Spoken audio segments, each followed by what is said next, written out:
Musibah banjir terjadi hampir merata di Indonesia. Sejumlah tenda pengungsian dibangun. Mulai dari tempat ibadah hingga kantor pemerintahan digunakan sebagai tempat mengungsi korban banjir.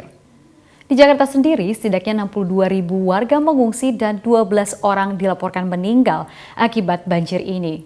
Dan seperti yang dilaporkan Erdi Kusuma, para pengungsi mulai mengeluhkan kesehatan dan minimnya air bersih.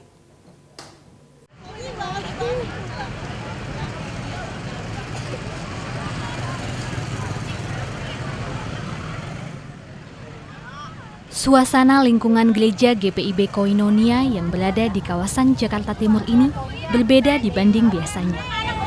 Pengurus gereja bersama relawan terlihat sibuk memfasilitasi kebutuhan warga korban banjir dari Kelurahan Kampung Melayu, Jakarta Timur. Salah satu gedung serbaguna gereja dialihfungsikan sebagai tempat para pengungsi. Ketika banjir pertama melanda, sekitar 400 warga mengungsi ke tempat ini. Namun berselang sepekan, banjir yang tidak kunjung usai membuat jumlah pengungsi bertambah hingga 1.000 warga lebih. Gedung 3 lantai ini pun disesaki pengungsi hingga ke halaman gedung.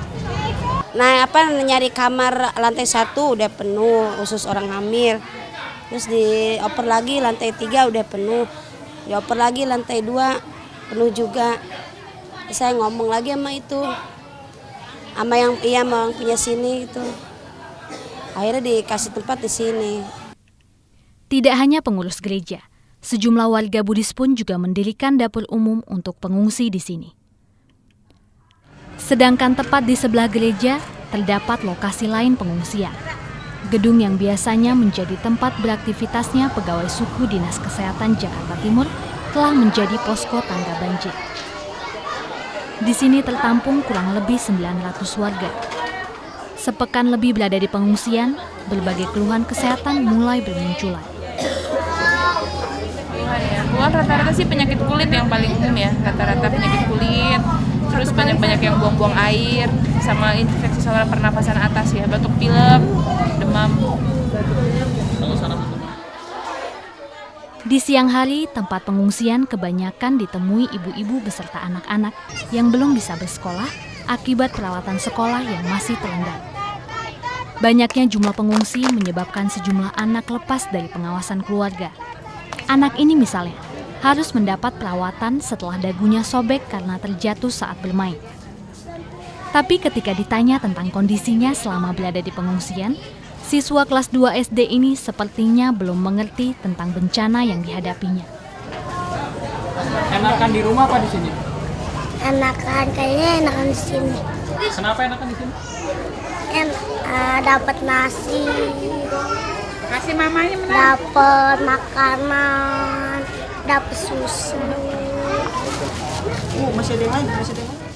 Tetapi menurut koordinator pengungsi di Suku Dinas Kesehatan Jakarta, jawaban spontan si kecil tadi cukup beralasan karena kebutuhan konsumsi pengungsi cukup terpenuhi. Namun ada pula yang perlu diperhatikan. Kalau untuk bantuan dan cara adanya, cuman air mineral kita kurang. Air mineral, pampers, pembalut, minyak kayu putih, minyak telon, itu aja. Tapi yang perlu lagi kita pasca banjirnya. Pasca banjirnya tuh kita perlunya tuh apa? Sembakonya. Satu serang aja. Kasihan begitu dia pulang dari sini, belum kerja, belum apa harus beresin rumah, tapi kalau kita bawa sembako ini, dia udah bisa masak di rumah. Itu aja. Logisnya tadi kan diangkut ke sini. Udah. Berdasarkan keterangan Inspektur Utama BNPB Bintang Susmanto, BNPB mengakomodir kebutuhan warga tersebut. Jadi kita yang namanya masa keadaan darurat itu ada 3 subtahap. Siaga darurat, tanggap darurat, dan transisi darurat pemulihan. Di mana pada transisi darurat pemulihan itu sudah selesai bencana. Cuma kita dari BNPB masih bisa mengeluarkan dana yang disebut dana siap pakai. Itu untuk masyarakat juga.